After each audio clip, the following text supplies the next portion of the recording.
Baiklah, Assalamualaikum warahmatullahi wabarakatuh. Perkenalkan, saya Ramai Sudipa. Saya dari kelompok 13 Sosiologi Perkotaan. Pada kesempatan kali ini saya akan mewakilkan kelompok saya untuk mempresentasikan hasil diskusi kami mengenai masalah krisis perkotaan. Baiklah, langsung saja kita masuk ke materinya. Jadi krisis perkotaan ini adalah terjadi karena urbanisasi yang gagal. Nah, krisis perkotaan ini memiliki beberapa macam dasar-dasarnya. Yang pertama yaitu yang berdasarkan atas Urban Manifesto. Kenapa krisis perkotaan yang berbasis ini bisa terjadi? Yang pertama yaitu buruknya kehidupan. Buruknya kondisi kehidupan di perkotaan lebih banyak disoroti dari segi ekonominya, yang menjadi tolak ukur kesejahteraan masyarakat. Ya paling jelas ya ekonomi itu sendiri. Perumahan merupakan dimensi kemiskinan yang paling nyata. Ciri-ciri pemukiman kumuh itu sendiri ada empat hal, yaitu pertama, fasilitas umum yang tidak memadai. Yang kedua, kondisi hunian rumah dan pemukiman serta penggunaan ruang-ruang yang mencerminkan penghuninya kurang mampu. Yang ketiga, adanya tingkat frekuensi dan kepadatan volume yang tinggi dalam penggunaan ruang yang ada di pemukiman kumuh, mencerminkan kesamrautan tata ruang dan ketidakberdayaan ekonomi penghuninya. Yang keempat, penghuninya yang secara sosial dan ekonomi tidak homogen. Lalu ada gigantisme perkembangan kota yang menyebabkan hilangnya kontrol warga terhadap perkembangan kota tersebut. Perkembangan kota yang menjadi metropolitan dan semakin besar dapat membawa masalah yang mana untuk membiayai pembuatan fasilitasnya publik tersebut tentu dibutuhkan lebih banyak modal yang berdampak pada layanan yang tidak memadai sehingga kebutuhan masyarakat kota tidak terpenuhi.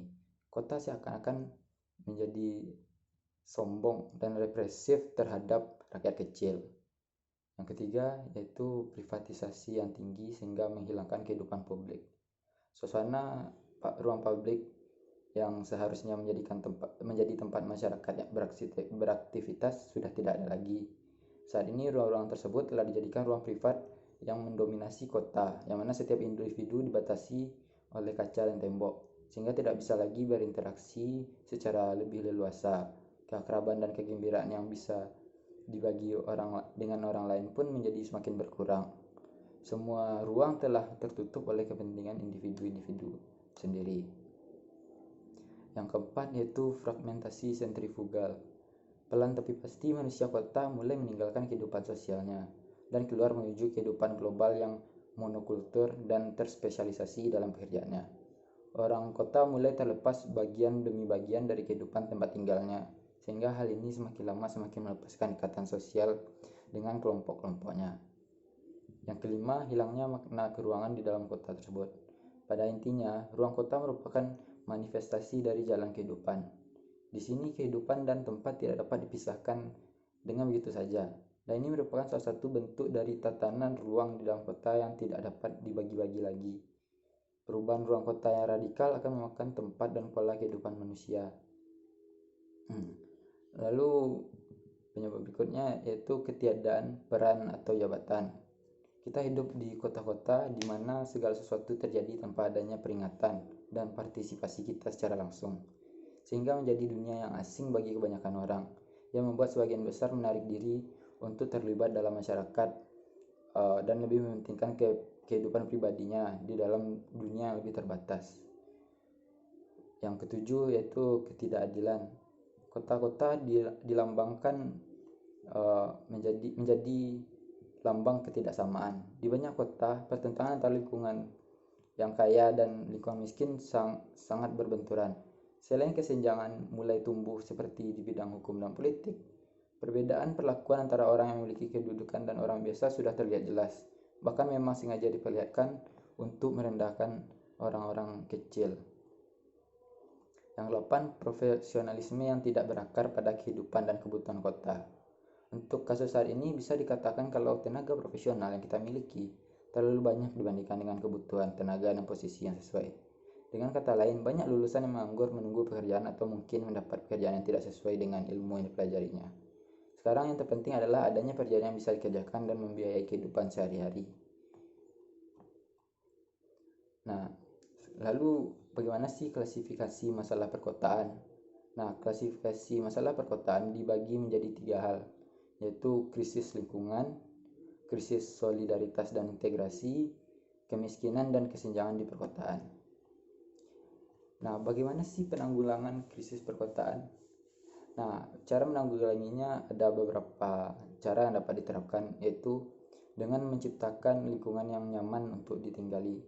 Dengan lingkungan yang nyaman akan menunjang keharmonisan antar warga serta menjaga interaksi sesama warga sehingga menjauhkan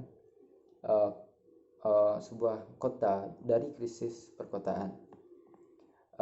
Yang kedua, menciptakan lingkungan yang tidak ada rasa takut, dimana dengan memberikan pelayanan yang baik dan amannya sebuah daerah itu tidak memiliki banyak ancaman, sehingga warga yang tinggal di sana dapat merasa lebih kurang khawatir untuk dapat menjadikan salah satu alasan orang untuk tinggal di sebuah kota.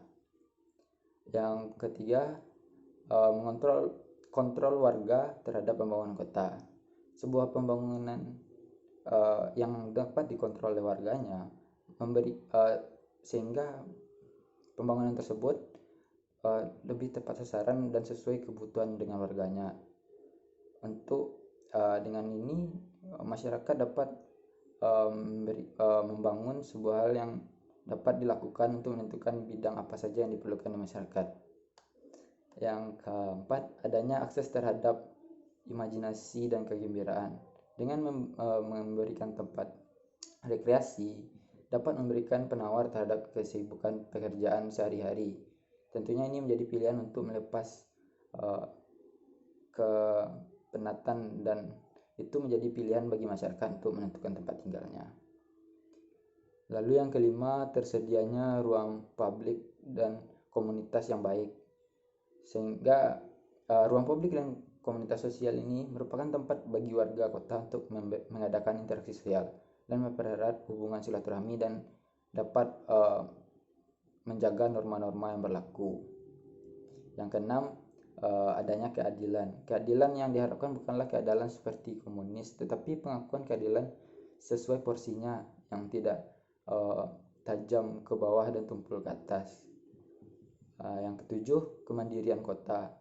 Diperlukan adanya kemandirian dalam penyediaan kebutuhan kota yang harus terus diupayakan agar keberlangsungan kota tersebut dapat terus berlanjut. Tentunya hal ini dapat dibangun dengan memanfaatkan sumber daya yang ada dan potensi-potensi di kota tersebut, sehingga sebuah kota dapat menopang dirinya sendiri tanpa bantuan dari luar. Nah, sekian hasil diskusi kami mengenai krisis perkotaan. Lebih dan kurangnya saya minta maaf. Terima kasih atas perhatiannya. Saya akhiri. Assalamualaikum warahmatullahi wabarakatuh.